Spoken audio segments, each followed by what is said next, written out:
With just one day before the inauguration, Donald Trump is holding a high-stakes rally in Washington, D.C. But is this really about celebrating his victory, or is there something more behind it? Stay tuned as we dive into the controversial move, the obsession with crowd sizes, and what this could mean for his future in politics. Don't go anywhere. As we approach the next big moment in American history, all eyes are now on the former President Donald Trump and the preparations for his upcoming rally in Washington, D.C. The event, set for January 19th, just a day before the inauguration of his successor, is already sparking widespread debate and analysis. Trump, a figure who has become synonymous with controversy and spectacle, is once again taking center stage. But why is he holding this rally? What could his motivations be behind this decision? And what does it say about his political journey and the ongoing influence of the MAGA movement? As the days tick down to the event, there are several questions that need answering. Is this rally merely a celebration, or is there a deeper reason for the timing of this event? To understand the significance of this rally, it's essential to consider Trump's history with crowd sizes. Since his first presidential campaign, Trump has repeatedly made claims about the size of his crowds, boasting about the massive turnouts at his rallies. The issue of crowd size was especially contentious during his first inauguration in 2017, when the comparisons between his crowd and that of Barack Obama were impossible to ignore. The images that circulated online made it clear that the crowds for Trump's inauguration were significantly smaller than those for Obama's, and this disparity quickly became the center of media attention. But instead of letting the images speak for themselves, Trump and his team launched a full-scale defense of his crowd size, claiming that his inauguration had, in fact, attracted the largest crowd in history.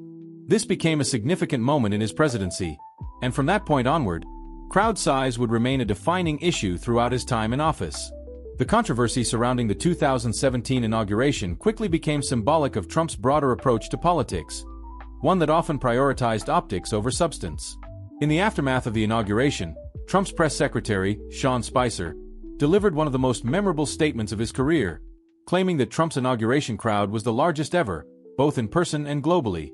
This assertion, which was easily debunked by photographic evidence and third-party sources, marked the beginning of what would become a series of disputes over facts, truth, and the media's portrayal of the Trump presidency. The introduction of the term alternative facts by Kellyanne Conway, one of Trump's closest advisors, further entrenched the idea that, for the Trump administration, truth was often negotiable. Fast forward to today, and it seems as if history is once again repeating itself. The upcoming rally at the Capital One Arena, which has a seating capacity of just under 21,000 people, is being billed as a victory rally. The timing of the event and the venue itself raise questions about the true motivations behind it. Trump has often expressed a preference for rallies, seeing them as opportunities to connect directly with his base of supporters. But this rally is taking place the day before his successor's inauguration, and it's impossible not to wonder if this is, at least in part, an attempt to preemptively frame the narrative surrounding crowd size. With the focus inevitably shifting to the inauguration ceremony on January 20th, it seems likely that Trump is setting up this rally as a way to demonstrate that he, too, can draw large crowds, even as his political fortunes appear to be waning. It's almost as if he is trying to neutralize the inevitable comparisons that will be made between the crowds at his first inauguration and those at the inauguration of Joe Biden. The timing of the rally isn't just a coincidence. It's a carefully orchestrated move to ensure that the media's attention remains focused on Trump, even in the lead-up to his successor's swearing-in ceremony. If the turnout is strong at his rally, Trump can point to it as evidence that his political influence is still strong. But if the crowd falls short of expectations, Trump's critics will undoubtedly use it to further undermine his credibility. This leaves Trump in a difficult position. He must navigate the fine line between staging a successful event that reasserts his relevance, while also avoiding the potential embarrassment of a weak turnout. The obsession with crowd sizes, though, is not simply about numbers for Trump. It goes much deeper than that. For the former president, the size of the crowd is a reflection of his power and his ability to galvanize the masses. Trump has always viewed the size of his rallies as proof that his message resonates with a wide segment of the American public. He has consistently used his rallies as a way to fuel the narrative that his movement, which became synonymous with the MAGA slogan, is a force to be reckoned with. The more people who attend, the more he can claim that his ideas and his approach to politics have widespread support. This fixation on crowd sizes, however, has sometimes obscured other, more pressing issues. One of those issues is the ongoing debate over immigration policy, which has been a thorn in Trump's side for much of his political career. Recently, Trump has faced considerable backlash from his supporters after siding with tech mogul Elon Musk on expanding the H-1B visa program. This visa program is designed to bring highly skilled workers into the United States, but it has long been a point of contention for many of Trump's most vocal supporters. Critics of the H-1B program argue that it allows companies to import cheap labor, thus undercutting American workers and driving down wages. For Trump, who ran on a platform of protecting American jobs and restricting immigration, this shift has caused many to question his commitment to the promises he made during his 2016 campaign.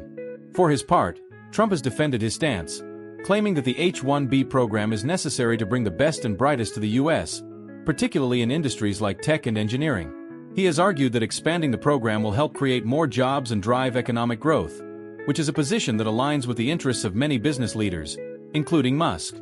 However, this stance has not gone unnoticed by Trump's base, many of whom see it as a betrayal of the America First policies that were central to his campaign.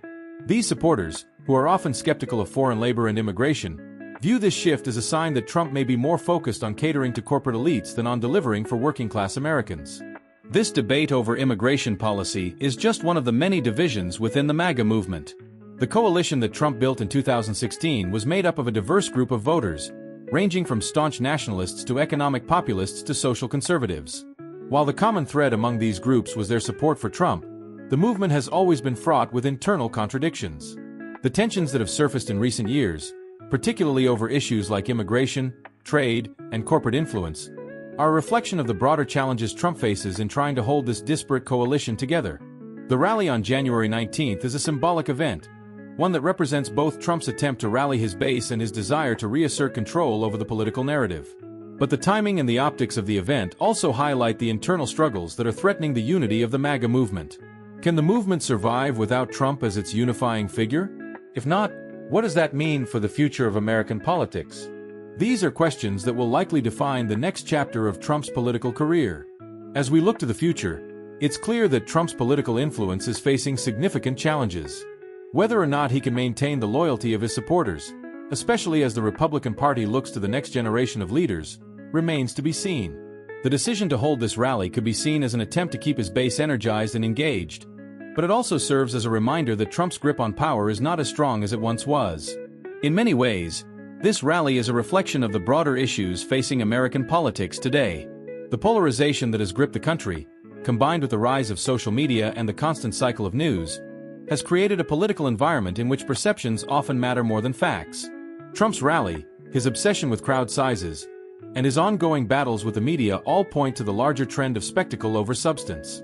As Trump's presidency fades into history, it's clear that the era of political theater is far from over. For those of us watching from the outside, it's important to remember that these issues have global ramifications.